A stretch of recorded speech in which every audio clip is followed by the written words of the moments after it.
Почему мастера не любят фразу «можно ли мне просто заправить»? Потому что это не работает. Это все равно, что убрать симптомы, не решив основную задачу. Если проблему не решить, то просто заправить не будет долго работать абсолютно. Лично я всегда отказываюсь от этой работы, даже когда человек настаивает. Либо мы делаем классно, либо мы делаем никак.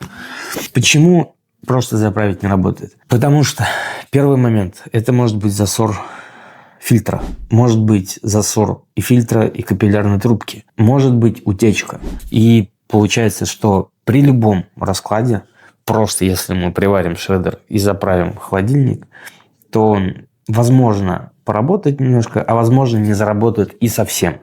И получается, что мы потеряем и время, и деньги, и, собственно, зачем это тогда нужно. Берегите себя и свою технику. Обнял.